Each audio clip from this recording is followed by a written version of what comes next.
പ്രജിത്ത് അവിടെ പറഞ്ഞു നിർത്തിയെടുത്തു നിന്ന് ഈ സെലിബ്രിറ്റികളും യുവ തുർക്കികളും നേതാക്കന്മാരും ഇപ്പോഴത്തെ ഭരണപക്ഷവും പഴയ ഭരണപക്ഷവും ഒക്കെ കൂടി പോയി ബഹളം കാണിച്ചവരാരും ഇവിടത്തെ വിഷയത്തെക്കുറിച്ച് എന്തേ മിണ്ടുന്നില്ല. പിന്നെ ഇതിന്റെ അന്വേഷണം എങ്ങനെ പോകണം, എവിടേക്ക് പോകണം, എങ്ങനെ ഇതിൽ ഈ പാവപ്പെട്ട ഉദ്യോഗാർത്ഥികൾക്ക് സാധാരണക്കാരായ ജനങ്ങൾക്ക് നീതി കിട്ടും? ഈ PSC എന്ന് പറയുന്ന സംവിധാനത്തിന്റെ തന്നെ ഒരു പൊളിച്ചെടുത്ത് അത് കാലാനുസൃതമായി വേണമെന്നാണ് എൻ്റെ ഒരു അഭിപ്രായം ഇക്കാര്യത്തിൽ. കാരണം ഒന്ന് നമ്മൾ മനസ്സിലാക്കേണ്ടത്, ഏതെങ്കിലും ഒരു റാങ്ക് ലിസ്റ്റ് ഇന്നേ വരെ കേരളത്തിൽ കഴിഞ്ഞൊരു 10-15 വർഷത്തെ കാലമെടുക്കൂ നേരെ രീതിയിൽ നിയമനം നടത്തി കൃത്യമായ രീതിയിൽ തസ്തികകൾ സർക്കാർ PSCക്ക് റിപ്പോർട്ട് ചെയ്യുകയും അതിനുശേഷം അതിൽ വളരെ പെട്ടെന്ന് തന്നെ നടപടികൾ പൂർത്തിയാക്കി നിയമനം നടത്തിയ സാഹചര്യമുണ്ടോ എന്നുള്ളതാണ് എൻ്റെ പ്രധാനപ്പെട്ട ചോദ്യം. അങ്ങനെ ഒന്നും ഉണ്ടായിട്ടില്ല. കേരളത്തിലെ എല്ലാ റാങ്ക് ലിസ്റ്റുകളും പ്രധാനപ്പെട്ട റാങ്ക് ലിസ്റ്റുകളിലും നിയമനങ്ങൾ നടക്കുന്നത് പലപ്പോഴും ഇതുപോലെ തെരുവിലിരുന്ന് സമരം ചെയ്ത് മണ്ണ് വാരി തിന്ന് തുടങ്ങിയിട്ടുള്ള കലാപരിപാടികൾ ചെയ്തതിനു ശേഷം മാത്രമാണ്. അപ്പോൾ PSC എന്ന് പറയുന്ന സംവിധാനത്തിന് ഇത് എഫക്റ്റീവായി നടപ്പിലാക്കാൻ പറ്റുന്നില്ല എന്നുള്ളതാണ് ഇതിന്റെ ഒരു പ്രധാനപ്പെട്ട പ്രശ്നം എന്നുള്ളത്. പിന്നെ പ്രദീപ് ചോദിച്ച ചോദ്യത്തിലേക്ക് വരികയാണെങ്കിൽ, ഇപ്പോൾ നമ്മൾ ഈ പറയുന്ന ഇപ്പോഴത്തെ ഈ കേസ് എന്നുള്ളത് അത് PSCയുടെ വിശ്വാസ്യതയെ പൂർണ്ണമായും ചോദ്യം ചെയ്തിരിക്കുന്ന ഒരു സാഹചര്യത്തിലേക്കാണ് കാര്യങ്ങൾ എത്തിച്ചിട്ടുള്ളത്. കാരണം 3 തസ്തികകളിൽ പ്രധാനപ്പെട്ട 3 തസ്തികകളിലേക്ക് നടത്തിയിട്ടുള്ള പരീക്ഷകളിലാണ് അത് ഒന്ന് ഇൻഡസ്ട്രി ആൻഡ് ഇൻഫ്രാസ്ട്രക്ചർ വിഭാഗം chief, perspective planning division chief, planning coordination division chief 2023 ജൂലൈയിൽ നടന്ന പരീക്ഷ. ഇതുമായി ബന്ധപ്പെട്ട് പിന്നീടുണ്ടായിരുന്നുള്ള പ്രശ്നങ്ങൾ 10 ചോദ്യങ്ങളോളം ഈ പറയുന്ന രീതിയിൽ മാർക്കിടാതെ ഒഴിവാക്കിയത്, 9 മുതൽ 18 വരെയുള്ള 10 ചോദ്യങ്ങൾക്ക് മാർക്കിടാതെ കമ്മീഷൻ ഒഴിവാക്കിയതും പിന്നീട് അഭിമുഖം നടത്തി ഇവർക്ക് നിയമനം നൽകിയതുമാണല്ലോ ഈ വിവാദമായി മാറിയ സംഭവം. ഇതിൽ ഏറ്റവും പ്രധാനപ്പെട്ട ചോദ്യം നേരത്തെ പ്രദീപ് ചോദിച്ചതുപോലെ തന്നെ ഈ ഇടത് യൂണിയനിൽപ്പെട്ട നേതാവിന് അതിവേഗ നിയമനം നടത്താൻ പിന്നിൽ കളിച്ചതിന് പിന്നിൽ PSC ചെയർമാൻ അടക്കമുള്ളവർക്ക് പങ്കുണ്ട് എന്നുള്ളൊരു ആരോപണം നിലനിൽക്കുന്നുണ്ട്. അതിൽ ഒന്നാമത്തെ കാരണം എന്ന് പറയുന്നത് CPM നോമിനിയായി നിയമിക്കപ്പെട്ടിട്ടുള്ള PSC chairman doctor MR Baiju മറ്റ് 2 അംഗങ്ങളും ചേർന്നാണ് ഈ വിവാദ നിയമനത്തിനുള്ള അഭിമുഖം നടത്തിയത്. അപ്പോൾ നിയമനം നടത്തിയതിന് പിന്നിൽ ഇവർക്കും പങ്കുണ്ട്. അപ്പോൾ ഇവരെക്കുറിച്ചുള്ള അന്വേഷണം ഉണ്ടാകുമോ എന്നുള്ളൊരു പ്രധാനപ്പെട്ട ചോദ്യമാണ്.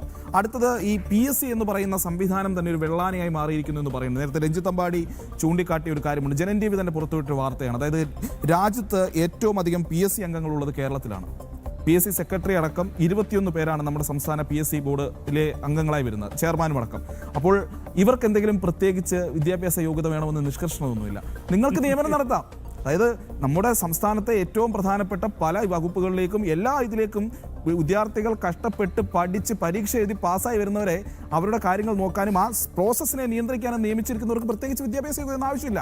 ആരെയും നിയമിക്കാം. അവിടെ അക്ഷരം എഴുതാൻ അറിയാമോന്നോ 4 വാക്ക് കൂട്ടി വായിക്കാൻ അറിയാമോന്നോ PSCയുടെ ഫുൾ ഫോം പോലും ചിലപ്പോൾ അറിയണമെന്നില്ല. അങ്ങനെയുള്ള ആളുകളാണ് അവിടെ വരുന്നത്. ഇനി ഞാൻ അതിൻ്റെ ഒരു രസകരമായ കാര്യം പറയാം. രസകരമല്ല, കേരളം ചിന്തിക്കേണ്ട ഒരു കണക്കാണ്. അതായത് നിലവിൽ ഈ ഇടയ്ക്കാണ് കഴിഞ്ഞ സർക്കാരാണ് PSC ചെയർമാന്റെയും അംഗങ്ങളുടെയും ശമ്പളം കൂട്ടിയത്. ഏതാണ്ട് 4 ലക്ഷത്തോളം രൂപയാണ്. 2.25 ലക്ഷം രൂപ ബേസിക് പേയും ബാക്കി ആനുകൂല്യങ്ങളെല്ലാം കൂടെ വരുമ്പോൾ ഏതാണ്ട് 4 ലക്ഷത്തിന് താഴെ അല്ലെങ്കിൽ 4 ലക്ഷത്തിന് തൊട്ട് മുകളിലൊക്കെയാണ് PSC ചെയർമാൻ ഒരു മാസം നമ്മൾ ശമ്പളം നൽകുന്നത്. PSC അംഗങ്ങൾക്കും ഏതാണ്ട് 3,80,000 രൂപ വരെയൊക്കെയാണ് ഇങ്ങനെ കിട്ടുന്നത്. ഒന്ന് ആലോചിച്ച് നോക്കൂ, ഒരു വർഷം ഇവർക്ക് വേണ്ടി ചെലവഴിക്കുന്നത് 50 ലക്ഷത്തിനടുത്ത് രൂപയാണ് ഒരാൾക്ക്.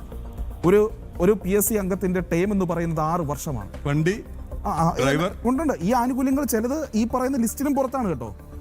ഒന്ന് ആലോചിച്ച് നോക്കണം, 6 വർഷമാണ് ഒരു PSC അംഗത്തിന്റെ കാലാവധി. 6 വർഷം കഴിഞ്ഞ് ഇവർക്ക് പെൻഷനും കിട്ടും.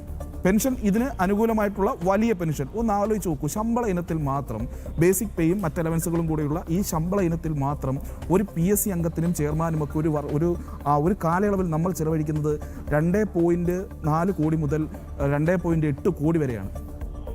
നാല് ചോക്കു കോടീശ്വരന്മാരാക്കി കഴിഞ്ഞു. PSCയിൽ കൊണ്ടിരുത്തി കോടീശ്വരന്മാരാക്കി. ഇവിടുത്തെ സാധാരണക്കാരൻ്റെ പണം എടുത്ത് ഇവനെയൊക്കെ തീറ്റിപ്പോറ്റുന്ന അവസ്ഥയാണ്.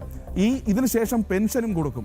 പിന്നീട് ഇവർക്ക് എന്തെല്ലാം ആനുകൂല്യങ്ങൾ വേറെ ലഭിക്കുന്നു. ഇനി പറഞ്ഞു വരുമ്പോൾ PSC ചെയർമാൻ്റെ ഡ്രൈവറിൻ്റെ ഭാര്യയുടെ നിയമനം അടക്കമുള്ള കാര്യങ്ങളിൽ പല സംശയങ്ങളും പലരും ഉന്നയിച്ചിട്ടുള്ള വിഷയങ്ങൾ നിലനിൽക്കുന്നുണ്ട്. PSCയിൽ തന്നെ ഇത്തരത്തിലുള്ള അനധികൃത നിയമനങ്ങൾ നിലനിൽക്കുന്നു. അപ്പോഴാണ് നമ്മൾ മനസ്സിലാക്കേണ്ടത് കേരളത്തിൽ 21 അംഗങ്ങൾ ഉള്ളൊരു PSC ബോർഡ് വേണമോ എന്നൊരു ചോദ്യം വരുന്നത്. നേരത്തെ രഞ്ജിത്ത് പറഞ്ഞ ചില സംസ്ഥാനങ്ങളുടെ കണക്ക് ഞാൻ പറയാം. തമിഴ്നാട്ടിലും ആന്ധ്രയിലും രാജസ്ഥാനിലും 8 PSC അംഗങ്ങളേ ഉള്ളൂ. ഗുജറാത്തിൽ 7, ഹരിയാനയിലും തെലങ്കാനയിലും 6, ഉത്തർപ്രദേശും ബീഹാറും അടക്കം 5 സംസ്ഥാനങ്ങളിൽ 5 പേർ മാത്രം. എന്തിന് നമ്മുടെ UPSC ഉണ്ടല്ലോ, രാജ്യത്തെ ഏറ്റവും പ്രധാനപ്പെട്ട പരീക്ഷാ സംവിധാനം. UPSCക്ക് എത്ര അംഗങ്ങളുണ്ടെന്നറിയാം? ചെയർമാൻ അടക്കം വെറും 7 പേർ. അപ്പോഴാണ് കേരളം പോലെ ഒരു കുഞ്ഞൻ സംസ്ഥാനത്തിൽ 21 പേരെ ഇങ്ങനെ തീറ്റിപ്പോറ്റുന്നത്. ഈ PSC അംഗങ്ങൾക്ക് UPSC അംഗങ്ങൾക്ക് കിട്ടുന്നതിനേക്കാളും സാലറി കുറവാണ്. UPSC അംഗങ്ങൾക്ക് നമ്മുടെ PSC അംഗങ്ങളെക്കാളും സാലറി കുറവാണെന്നാണ് ഞാൻ മനസ്സിലാക്കുന്നത്.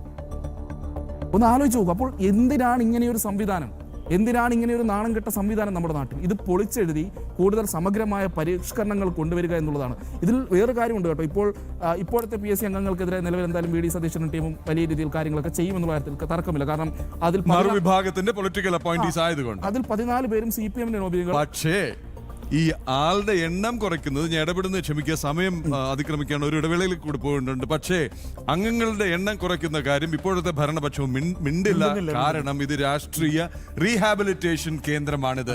അല്ലെങ്കിൽ വേണ്ടപ്പെട്ടവരെ വാഴിക്കാൻ ഈ നേരത്തെ പറഞ്ഞ വിദ്യാഭ്യാസ മന്ത്രിയുടെ ഭാര്യ അടക്കമുള്ളവരെ അവിടെ നിയമിച്ച ചരിത്രമുണ്ട്. പല പല കോട്ടകൾ, ഓരോ ഘടകകക്ഷിയുടെയും നോമിനികൾക്ക് നിയമനം നൽകേണ്ട സ്ഥലം. നിലവിൽ 16 പേരാണുള്ളത്. അത് 21 പേരാക്കി ഉടനെ ഉണ്ടാകും. കാരണം ഈ സർക്കാരിന് തങ്ങളുടെ നോമിനികളാക്കണമല്ലോ. ആകെ 21 പേരെ നിയമിക്കാം.